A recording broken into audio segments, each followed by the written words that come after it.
A'udzu billahi minasyaitonir rajim. Bismillahirrahmanirrahim. Qul ara'aitakum in atakum 'adzabullahi baghtatan aw jahrah hal yuhlaku illa al-qaumudz zalimun wa ma nursilul mursalina illa mubashshirina wa mundzirin faman amana wa aslaha fala khawfun 'alaihim wa la hum yahzanun والذين كذبوا بآياتنا يمسهم العذاب بما كانوا يفسقون. Hadirin hadirat rahimakumullah, ayat yang lalu bunyinya qul ara'aitum. Ayat ini bunyinya qul ara'aitakum, ya. Ada ara'aitum dan ara'aitakum. Yang lalu menjelaskan tentang bagaimana apabila alat-alat yang ada di badan kita itu dihentikan kenikmatannya oleh Allah, ya, alat pendengaran kita hilang, alat penglihatan kita hilang, apa yang terjadi? Maka tentu semua itu adalah dalam kuasa Allah. Nah, kalimatnya ara'aitum karena terkait dengan apa kenikmatan yang ada di badan kita. Kemudian pada ayat ini qul ara'aitakum, katakanlah wahai Nabi Muhammad, ara'aitakum in atakum adzabullahi baghtatan. Kalimatnya ara'aitakum karena terkait dengan hal-hal yang sifatnya siksaan langsung dari Allah Subhanahu wa ta'ala terkait dengan perilaku dan perbuatan umat manusia. Coba beritahu kepadaku kalau datang kepadamu siksaan Allah yang datangnya dengan tiba-tiba atau datangnya dengan secara terang-terangan. Ada enggak yang bisa membendung siksaan Allah yang datang dengan tiba-tiba atau datang dengan terang-terangan? Enggak ada yang bisa. Itu adalah kuasa Allah Subhanahu wa ta'ala. Tiba-tiba gunung meletus, tiba-tiba gempa bumi, tiba-tiba longsor, tiba-tiba air laut naik ke daratan, ya. Nah itu bentuk siksaan Allah yang didatangkan dengan tiba-tiba. Hal yang seperti ini bukan mustahil karena umat-umat terdahulu itu pernah diberikan bencana seperti itu oleh Allah Subhanahu wa ta'ala. Seperti misalnya bangsa Ad, ya, kaum Ad, ya, alam tara kaifa fa'ala rabbuka bi'ad irama dzatil 'imad alladzi lam yukhlaq misluha fil bilad. Negeri Ad itu memiliki bangunan rumah yang bagus-bagus pada zamannya. Kotanya namanya kota Iram. Mereka membangun gedung-gedung yang mewah pada zamannya, yang terbuat dari batu-batu granit yang dikumpulkan dari pegunungan. Lalu kemudian karena mereka itu mendustakan kebenaran Allah, ya, akhirnya mereka itu dihancurkan oleh Allah dengan terjadinya gempa bumi. Begitu gempa bumi, goncangan yang luar biasa, akhirnya bangunan-bangunan yang megah, yang mewah, seluruhnya hancur, lebur, luluh lantak, tak tersisa sedikit pun.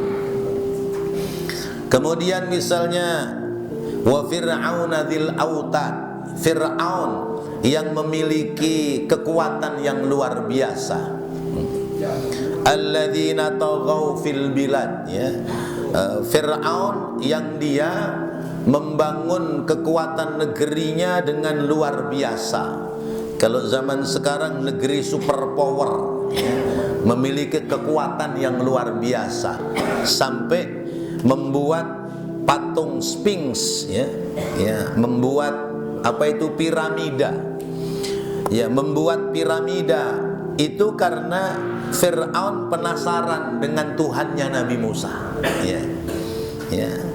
Sebab kata Fir'aun, Tuhannya Musa itu di langit. Saya ingin ketemu dengan Tuhannya Nabi Musa. Wahai tentara-tentaraku, bikinkan tangga untuk naik ke langit supaya saya ketemu dengan Tuhannya Nabi Musa. Itu Fir'aun. Tapi karena keangkuhan Fir'aun dan tidak mengakui kuasa Allah, akhirnya hancur lebur. Bangsa Samud juga demikian. Kemudian bangsa Sodom juga demikian. Semua dihancurkan oleh Allah Subhanahu wa taala. Karena itu Allah perlu menjelaskan di sini, kalau saat ini datang siksaan Allah dengan tiba-tiba, siapa yang bisa menangkalnya? Nggak ada yang bisa menangkal, nggak ada yang bisa menolak. Semua ada dalam kuasa Allah Subhanahu wa taala. Tetapi kita bersyukur kepada Allah karena kita masuk dalam kelompok umat baginda Nabi Muhammad sallallahu alaihi wasallam, bahwa umat Nabi Muhammad sallallahu alaihi wasallam artinya orang yang hidup sesudah datang risalah agama Islam, baik dia itu masuk dalam kategori golongan orang Islam atau mereka tidak beragama Islam. Dalam hal siksaan Allah, Allah memberikan penundaan. Tidak seluruhnya dihancurkan oleh Allah sebagaimana umat-umat yang dahulu. Kenapa kok demikian? Sebab Rasulullah itu innama ana rahmatun muhdar. Sesungguhnya aku ini adalah rahmat yang dikirim oleh Allah Subhanahu wa taala. Jadi nggak ada musibah-musibah pada zaman sekarang ini seperti zaman dahulu, sapu habis satu negeri. Nggak akan terjadi yang demikian. Kenapa?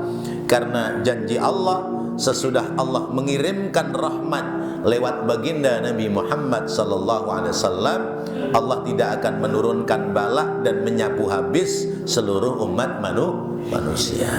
Tempat yang lain tidak, Maka orang kadang hidup ini menjadi bingung, pingin supaya nggak kena tsunami, hidupnya naik ke pegunungan.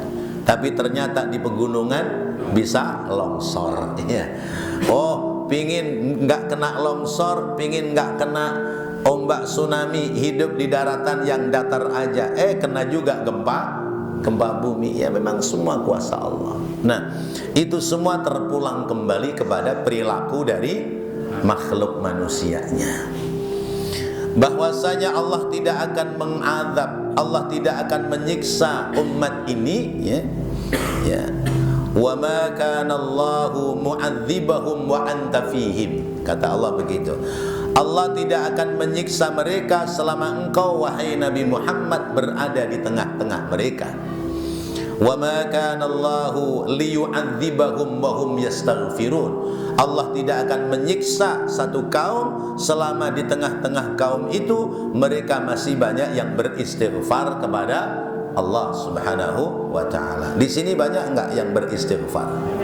Banyak. Tiap masjid, tiap masjid, tiap musalla itu tiap waktu pasti istighfar minimal tiga kali. Astaghfirullahaladzim alladzi la ilaha illa huwal hayyul qayyum wa atubu ilaih. Nah, ini membendung apa yang menjadi bentuk siksa bagi umat. Allah tidak akan menyiksa satu umat, satu kaum kalau di dalamnya masih banyak yang beristighfar. Allah tidak akan menyiksa satu kaum wa anta fihim, sedangkan engkau masih ada di tengah-tengah mereka wahai Nabi Muhammad. Artinya Nabi Muhammad berada di tengah-tengah mereka, nabinya sudah wafat. Tapi ajarannya, ajaran baginda Nabi Muhammad masih berlaku dan berjalan. Masih diamalkan ajaran agama Islam, maka Allah tidak akan menurunkan siksaan dan azab. Karena itu Allah kemudian menjelaskan di akhir ayat ini apa yang dijelaskan oleh Allah, hal yuhlaku illal qaumudz zalimun. Jadi tidak akan dibinasakan oleh Allah kecuali orang-orang yang berbuat zalim. Zalim itu maknanya apa? Ya. Zalim itu berbuat aniaya. Ya. Zalim itu definisinya wad'u syai'in fi ghairi mahalli, menempatkan sesuatu yang tidak pada tempatnya, namanya zalim. Ya. Berarti lawannya zalim apa? Ya, amanah atau adil. Ya. Adil itu menempatkan sesuatu pada tempatnya. Ini gelas diisi air bening, ini namanya adil. Ya. Mu'tadil, seimbang. Ya. Ini gelas diisi air bersih, air bening untuk diminum, itu namanya adil. Tapi kalau kemudian gelas ini diisi air kencing, berarti dia zalim, menempatkan sesuatu yang tidak pada tempatnya. Sehingga ketika umat ini masih menempatkan sesuatu pada tempatnya, maka tidak akan dibinasakan oleh Allah, akan dipelihara oleh Allah Subhanahu wa ta'ala. Tapi ketika manusia sudah berbuat zalim satu dengan yang lain, sudah melakukan kezaliman demi kezaliman, maka akan dibinasakan oleh Allah. Orang per orang yang berbuat zalim kepada orang lain, maka tentu akibatnya akan mengenai kepada orang yang melakukan perbuatan zalim. Karena itu Rasulullah menganjurkan ittaqudz zulma, ya.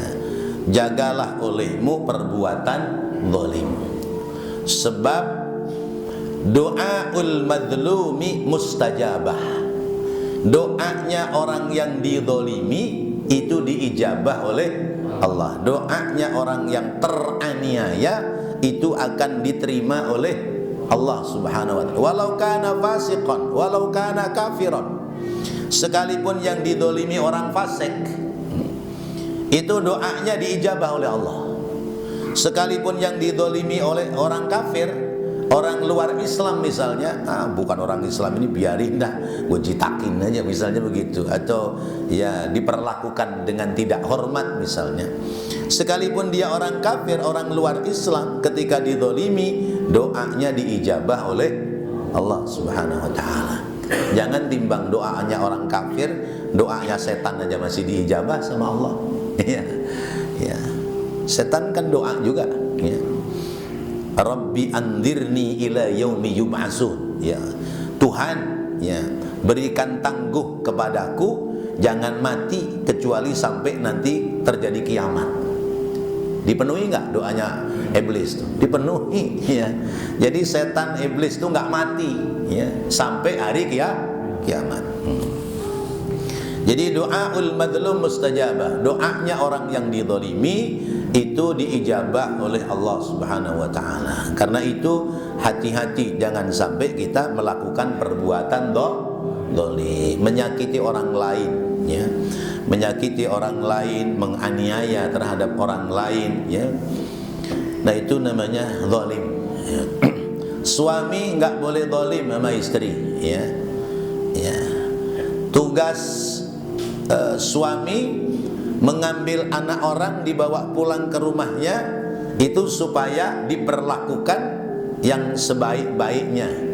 Jangan kemudian dizalimi, ya. Sudah dipekerjakan tiap hari, ya, dijelek-jelekin, digendut-gendutin, dibinatang-binatangin, ya. Tapi ditidurin juga, namanya juga berbuat udah dipekerjakan tiap hari, gajinya nggak jelas, ya, ya. Udah begitu masih dimaki-maki, masya Allah. Itu namanya suami zalim.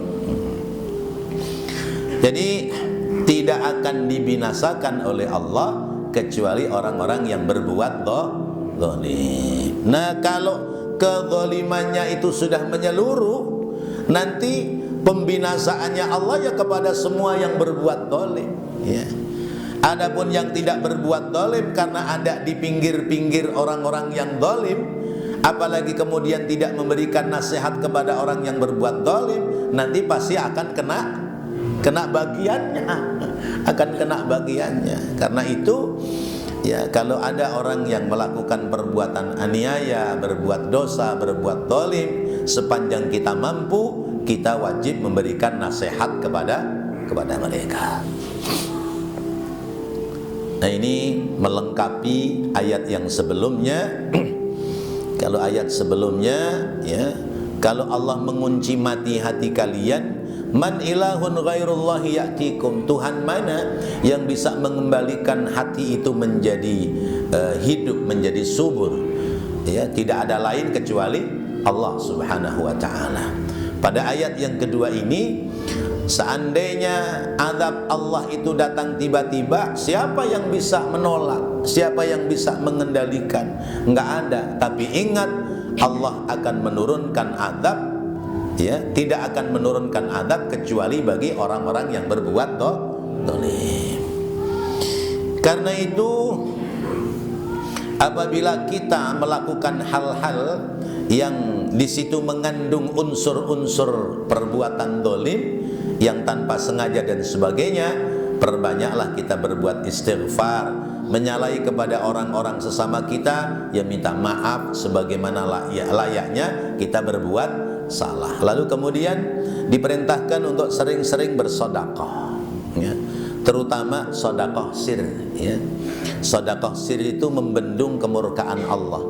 Inna shadaqatas sirri tudfi'u ghadabar rabb. Sesungguhnya sedekah-sedekah yang tersembunyi itu bisa membendung kemurkaan Allah Subhanahu wa taala. Sedekah sirri itu seperti apa?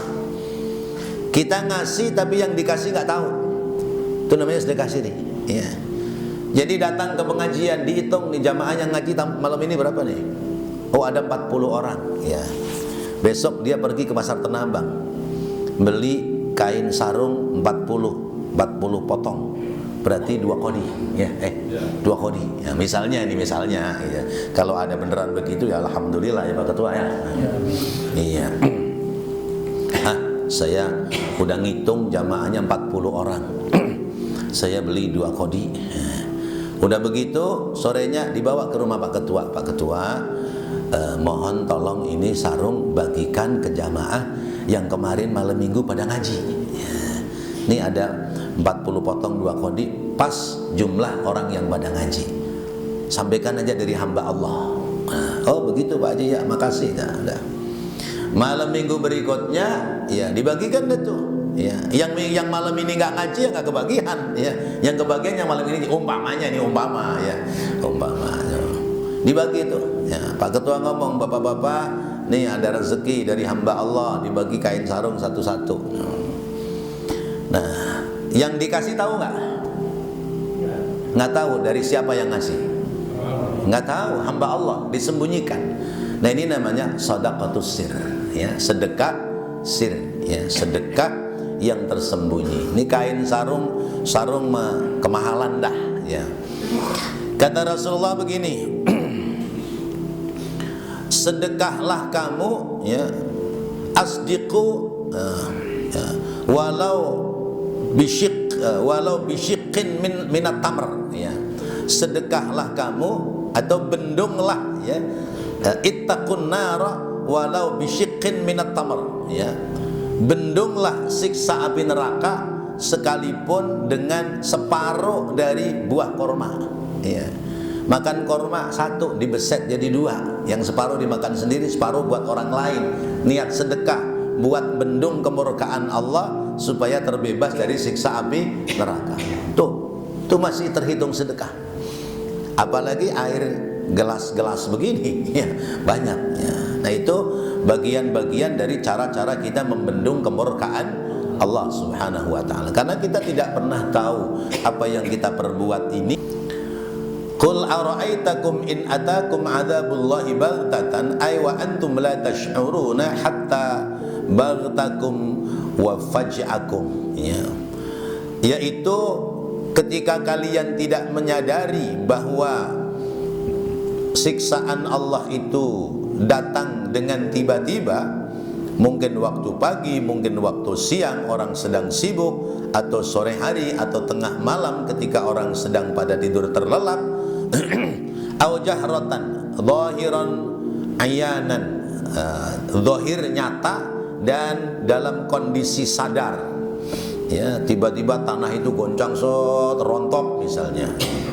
Al yuhlaku illal qaumul zalimun, ya, ada enggak yang dibinasakan? Tidak ada kecuali orang-orang yang zalim. Ai innama kana yuhitu bidzzalimina anfusahum bisyirki billah wa yanju alladziina kanu ya'buduna Allah wahdahu la syarikalah fala khaufun 'alaihim wa la hum yahzanun. Jadi seperti misalnya orang berbuat musyrik, ya, orang melakukan kezaliman dengan menganiaya, menyakiti terhadap orang lain. Misalnya ada pencurian, ada orang nyuri motor, ya, ketangkep, dibakar hidup-hidup, itu zalim itu, ya, itu zalim, nggak boleh itu. Jadi kalau sudah ketangkep, ya, ambil barang curiannya, ya, terus kemudian serahkan yang mencuri itu kepada pihak yang berwajib. Kalaupun harus dibawa sebagai barang bukti, kan ada saksi-saksinya. Biarlah nanti yang berwajib yang menyelesaikan. Jadi kita tidak boleh mengadakan pengadilan-pengadilan sendiri, apalagi sampai memukuli, ya, membunuh, atau misalnya membakar hidup-hidup. Itu tidak boleh seperti itu, karena itu masuk dalam kategori perbuatan zalim. Jangankan kepada makhluk manusia, kepada binatang juga kita tidak boleh berbuat zalim. Nangkep tikus dijepret pakai kandang, udah hanya masuk di kandang, ini bagaimana nih cara melenyapkannya tikus ini? Ayo, gimana Pak caranya? Siram air panas. Iya. Itu tikus lari di kandang, cuek. Bapak bayangin nggak kalau yang kesiram air panas diri kita? Ya. Emang si tikus, ya, tapi dia juga makhluk Allah. Ada lagi yang dibelebekin di got, belebekin, enggel, diangkat lagi, udah ingkrik, belebekin lagi. Nah, ini zalim ini. Nah, terus bagaimana caranya? Cari jepretan yang begitu jepret langsung mati. Tuh. Atau misalnya udah kena pakai kandang begitu, ya, buka kandangnya, getok, prak, sekali mati, beres itu. Jadi jangan sampai membuat aniaya. Karena binatang juga punya jiwa, punya perasaan, ya. Hal yuhlaku illal qaumudz zalimun. Adakah yang dibinasakan oleh Allah kecuali orang-orang yang berbuat zalim? Artinya hanya orang-orang yang berbuat zalim, mereka yang akan dibinasakan oleh Allah dengan cara-cara Allah. Lalu alladzina amanu wa lam yalbasu imanahum bidzulmin ulaika humul amnu wa hum muhtadun. Adapun orang-orang yang beriman, yang mereka tidak merusak keimanannya dengan perbuatan zalim, mereka itu al-amnu, mereka akan mendapatkan keamanan dan mereka akan mendapatkan hidayah dari Allah Subhanahu wa taala. Itu nanti di Al-An'am ayat ke-82 nanti dijelaskan. Lalu kemudian lanjutan ayat, wa ma nursilul mursalina illa mubasyirina wa mundirin. Kami Allah tidak mengutus utusan kecuali tugasnya dua, ya, mubasyirina wa mundirin, memberikan berita gembira sama memberikan peringatan. Jadi yang dibawa oleh Rasul itu dua, kabar gembira sama peringatan. Kabar gembira yaitu kenikmatan, baik itu kenikmatan dunia, terlebih kenikmatan akhirat, ya. Peringatannya apa? Peringatannya peringatan akan kehidupan dunia, juga peringatan akan kehidupan akhirat, jangan sampai ya terperosok masuk pada siksa nerakanya Allah Subhanahu wa taala. Jadi tugas Nabi dan Rasul mubasysyirina wa mundiri. Ada mubasysyir, ada mundir ya. Ada mubasysyir, ada mundir. Jadi kita juga begitu. Kita ini yang sudah pada rajin ibadah, yang sudah 5 waktu bisa istiqomah sholat berjamaah, itu ada mubasyirin, ada berita gembira. Berita gembiranya apa? Orang yang datang ke masjid berjamaah sholat 5 waktu berarti menjaga sholat berjamaah. Orang yang menjaga sholat berjamaah, Allah berikan keselamatan hidup dunia sampai akhirat. Orang yang sudah menjaga sholat berjamaah, keuntungan pahalanya jauh lebih besar daripada sholat sendiri. Orang yang sholat berjamaah itu lebih banyak menyempurnakan qobliyah dan ba'diyah. Orang yang berangkat ke masjid untuk sholat subuh, berangkat sebelum azan subuh, maka dia berarti melaksanakan tahiyatul masjid. Selesai tahiyatul masjid, dengar azan, menjawab azan. Selesai azan, sholat sunnah qobliyah subuh. Qobliyah subuh berapa rakaat, Pak? 2 rakaat. Sudah tahu pahalanya? Pahalanya qobliyah subuh khairun minad dunya wa ma fiha. Lebih baik daripada dunia dan isinya. Masya Allah. Berarti kalau Bapak pagi tadi sholat sunnah qobliyah subuh, menjadi manusia terkaya sedunia. Coba. Cuman kan nggak di cash ya, nggak dibayar kontan, ditempo sama Allah besok di akhirat. Coba kalau dibayar kontan, nggak usah dunia dan seisinya ada ya. Siapa yang datang ke Masjid Al-Ihsaniyah sholat subuh berjamaah dikasih 1 juta aja, berebut nggak? Wah, kebanyakan 1 juta, 100.000 aja dah. Iya, berebut. Iya, ngantri. Nah ini ya dunia dan isinya diberikan seluruhnya. Masya Allah ya, itu hebatnya. Nanti ketemu zuhur, sholat duhur ada qobliyah duhur 4 rakaat, ada ba'diyah duhur 4 rakaat. Fadilah keutamaan qobliyah zuhur dan ba'diyah zuhur 4 rakaat banyak ya. Di antaranya siapa yang melaksanakan sholat qobliyah zuhur 4 rakaat, maka jasadnya haram tersentuh api neraka.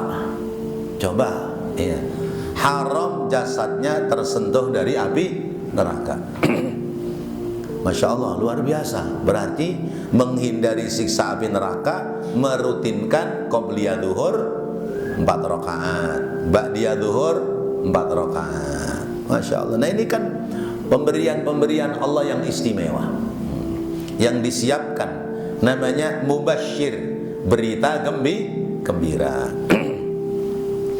Siapa yang mendawamkan sholat duha misalnya ya, siapa yang terus menerus tiap hari rajin sholat sunnah duha, amina minal faqr, dia akan selamat dari kefakiran, kemelaratan.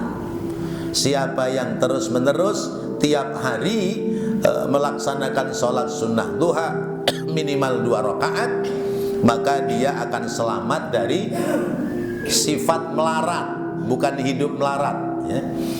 Hidup melarat dan kaya itu relatif. Kata orang yang lebih kaya dari kita, kita termasuk miskin. Tapi kata orang yang di bawah kita ekonominya, kita termasuk orang kaya. Tapi kalau sikap dan sifat melarat, ada orang itu sesungguhnya secara materi cukup, tapi gaya hidupnya kayak orang susah, orang melarat. Tapi kalau orang itu sudah mendawamkan sholat sunnah duha minimal 2 rakaat, maka dia akan terbebas dari sifat-sifat kemelaratan. Jadi dia tidak pernah merasa kekurangan dalam hidup, sekalipun dalam pandangan orang lain dia termasuk orang yang kurang. Tapi dirinya tidak pernah merasakan kekurangan. Karena apa? Hidupnya sudah dicukupkan oleh Allah Subhanahu wa ta'ala. Ya macam kita semua. Kita semua penghasilan tiap bulan kan gak jelas. Ya. Penghasilan sebulan berapa Pak? Gak jelas. Ya. Kebutuhan yang harus dipenuhi pasti. Ya. Tapi jalan-jalan aja itu ya, bisa aja ketutup aja. Nah itulah keberkahan dari Allah Subhanahu wa ta'ala. Jadi itu berita gembira yang dipersiapkan oleh Allah. Nah, al-mundirin, al-mubashirin, ya, al-mubashirin itu kepada siapa? Ay mubashirina ibadallahil mu'minina bil khairat, yaitu berita gembira diberikan oleh Allah kepada orang-orang yang beriman, yaitu dengan nilai-nilai kebaikan, baik kebaikan dunia maupun kebaikan di akhirat. Siapa yang menanam kebaikan, dia akan menuai kebaikan. Menanam kebaikan di dunia, dia menuai kebaikan dunianya, dan dia menuai kebaikan pahala di akhirat. Siapa yang menanam keburukan, dia akan menuai keburukan dunianya maupun di akhiratnya. Jadi sudah dipersiapkan oleh Allah. Wa mundirina, siapa orang-orang yang diberikan peringatan oleh Allah, yaitu man kafara billahi an-nuqamati wal uqubat wal uqubat, ya. Orang-orang yang mengingkari, ya, mengingkari jalan kebenaran Allah, kufur terhadap kebenaran Allah, atau mengingkari salawat Badar, ya. Ilahi sallimil ummah minal afati wan niqmah, bukan wan ni'mah tapi wan niqmah, ya. Wa min hammin wa min ghummah bi ahlil badri, ya Allah. Ilahi sallimil ummah, ya Allah, selamatkanlah ini umat, minal afati wan niqmah, dari afat, dari bencana, wan niqmah, dan kesulitan-kesulitan hidup, wa min hammin, dari galau, wa min ghummah, dan dari kesedihan-kesedihan, ya, bi ahlil badri, ya Allah. Tuh. Jadi ada kalimat namanya nuqmah, ya. Nuqmah itu bukan nikmah, ya. Beda, ya. Kalau nikmah itu kesulitan-kesulitan dalam hidup. Orang-orang yang seperti itu adalah orang-orang yang mengingkari jalan kebenaran Allah. Tapi kalau dia segera menghentikan apa yang dia perbuat dengan cara amana wa aslaha, dia kemudian beriman, lalu dia berbuat kebaikan, ya, yaitu amana qalbuhu bima ja'u bihi wa salaha amaluhu bittiba'ihi fala khaufun 'alaihim wala hum yahzanun. Kalau sudah beriman lalu memperbaiki diri, maka enggak ada rasa takut dalam hidup. Kenapa? Karena semua ini sudah diatur oleh Allah Subhanahu wa ta'ala. Caranya, landasannya adalah beriman dan beramal saleh. Beriman, berislah. Utamanya orang yang kemarin-kemarin berbuat dolim, melakukan kesalahan, melakukan dosa, lalu dia tinggalkan, dia bertaubat, dia beriman, lalu kemudian memperbaiki perbuatannya, maka mereka pasti akan diberikan ketenangan demi ketenangan oleh Allah Subhanahu wa ta'ala. Jadi hidupnya la khaufun 'alaihim, enggak ada takut sama sesama manusia, enggak ada takut, enggak ada khawatir, enggak ada pula rasa sedih. Kenapa? Karena yakin semua perjalanan hidupnya sudah diatur oleh Allah Subhanahu wa ta'ala. Lalu kemudian walladzina kadzdzabu biayatina yamassuhumul 'adzabu bima kanu yafsukun. Bagaimana dengan yang tetap mendustakan kebenaran Allah? Kalau yang tadi mendustakan kemudian berbuat dolim, lalu kemudian dia kembali ke jalan yang benar, lalu dia melakukan kebaikan demi kebaikan, maka Allah berikan jalan keselamatan. Tapi bagaimana dengan orang-orang yang tetap kadzdzabu biayatina, mendustakan jalan kebenaran Allah? Ya, kalau terus-menerus seperti itu, nanti yamassuhumul 'adzab, ya, mereka akan ditimpa oleh siksa. Siksanya yang terberat adalah nanti ketika sudah sampai di negeri akhirat. Yamassuhumul adzabu bima kanu yafsukun. Ai yanaluhumul adzaba. Yanaluhumul adzabu bima kafaru. Ya, akan memperoleh pada mereka siksaan dengan sebab mereka kufur, mereka tidak ada dalam jalan kebenaran Allah. Bima ja'at bihir rusulu, dengan apa yang telah datang, kebenaran yang dibawa oleh para rasul. Wa kharaju an awamirillahi, dan mereka keluar dari perintah-perintah Allah, wa ta'atihi, dan taat kepada Allah. Wartakibu min manahihi wa maharimihi, mereka menjalankan larangan-larangan dan melakukan hal-hal yang diharamkan oleh Allah. Wantihaka haramatihi, dan mereka terus-menerus ada dalam hal-hal yang diharamkan oleh Allah, maka mereka telah berbuat fasik.